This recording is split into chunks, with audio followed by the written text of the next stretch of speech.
The hot movie on the block has just arrived with Wicked, the first major adaptation of the classic Broadway musical. There was several different things surrounding this movie, including one of the stars getting mad at a fan poster for covering her up, to Mattel printing an adult website on the doll's packaging. But turning to the movie itself, does it live up to the hype of the original musical, or does it fall flat? Let's find out in our spoiler-free review of Wicked.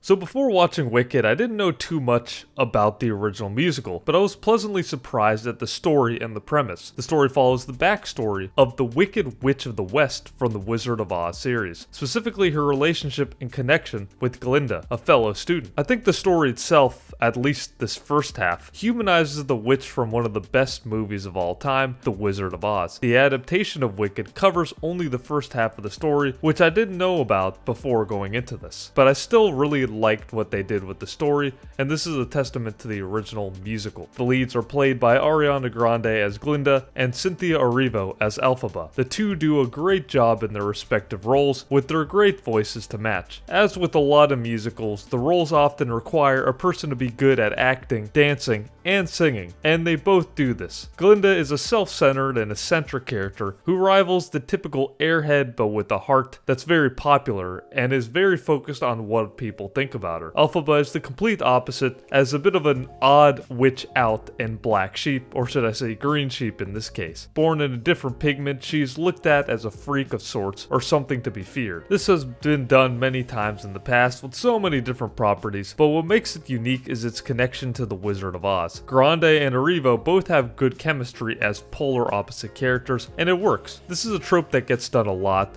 but I appreciate the play off of each other with such different roles as a sort of oil and water type of situation. Moving into the other characters, Michelle Yeoh plays Madame Morrible, one of the heads of the Shiz, which is the Wizard University in the world of Wicked. Yeoh typically holds it down, and it's no different in this movie. She has that sort of older wisdom with the same charisma that someone like Maggie Smith has in the Harry Potter series. The love interest is Furio. He's played by Jonathan Bailey, and he's also good in the role. The character is pretty generic though. I mean, I know he's one of the central characters, but overall, he's pretty generic. But one of the weaker performances, in my opinion, are the two sidekicks of Glinda, played by Bowen Yang and Brown James. Not sure if that's how these characters are supposed to be in the original musical, but I found them more cringy than funny throughout, and they really didn't add much to the actual movie other than to just kiss the ground Glinda walks on. I get it if that's their stick, but it was more annoying than anything. Jeff Goldblum is another big character as Oz himself. He didn't have much of a big part in it, exactly in the same vein as the Wizard of Oz, funny enough, but Goldblum pretty much just plays himself. He's eccentric and charming, very animated, and always talking. I'm not entirely sure how he is in the original musical, given his motive and everything that he does in this one, so it's hard to truly speak on how he's portrayed as a character. I also can't speak on his arc since this is only part 1, but let me know below how he did as an Oz. I think he was entertaining for what it's worth though. Other notable characters include Peter Dinklage as Dr. Dillamon, a professor who happens to be a goat. I like this character a lot, and I think Dinklage did a great job. He's an excellent actor, so it didn't surprise me. And there's something about an animal with professor level intelligence which is pretty cool and charming. I know he was a side character, but it would have been really cool to see more of him.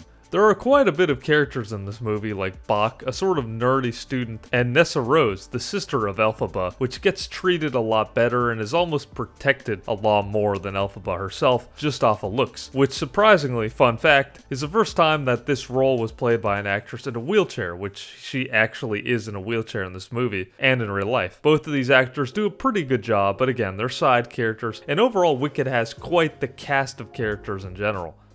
Moving over to the music and singing aspect, which is debatably the most important part of the movie, I'd say I was impressed with the individual singers and the whole cast singing along as well. It's definitely Broadway level, as it should be. Erivo and Grande hitting insane high notes and impressive vocal notes along. It is extremely important that these two had harmony and voices that worked well with each other, and while the two are completely different vocalists and characters and people in general, the voices meshed very well. Again, as someone who didn't watch the original musical, I thought that the music aspect was really good, but if you're a fan of the music, I'd really love to know how well they did in this aspect of it and how they compare to the original, if you even want to compare them. Also, the sound editing is top notch, as you can imagine. With a lot of adaptations like this, the songs and the dialogues transition and work off each other very well. So let's talk about the visuals. There's something about the yellow brick road and the villages centered around the world of Oz that I really like. It's a really unique look that makes it stand apart, and I give them big props for going practical with a lot of the sets in the university and the city of Oz being built just for the movie. It creates an authentic look, and I really liked it. And I think overall, all movies should always try to go practical if they have the budget to do so. In the third act, the emerald green train and the city looks stunning, with a clean and sleek look to it. The color in general is also spot on, with the costumes and the surrounding areas having that great tone as well. The cinematography is also very solid throughout the movie, with clever camera angles and tricks to make the story feel magical and eccentric, just like the musical. While there is some use of CGI, a lot of it is real, even some of the stunts from the main leads, with Erivo actually flying on a broom in the third act. The choreography of the musical scenes are great as well, with tons of extras filling the screen, with great dance sequences mixed with the singing along the way. This creates a grand spectacle of wizard proportions. I liked how they used the environments to add to this as well, similar to the stage Broadway musical, and using that to their benefit was a great thing to preserve in this adaptation on the big screen. Speaking of which, without spoiling it, the final few scenes are stunning, and it really is the epitome of the climax. I think that the singing along with the visuals are exhilarating, and I was very impressed by the look and feel of it. I know that this is a super powerful moment in the musical, considering it is one of the biggest songs from the original Broadway musical, and it acts as the power play before the intermission. It moves rather fast, and maybe if I had to say one thing about it, is that I wish they slowed it down just a hair to really get the most out of it.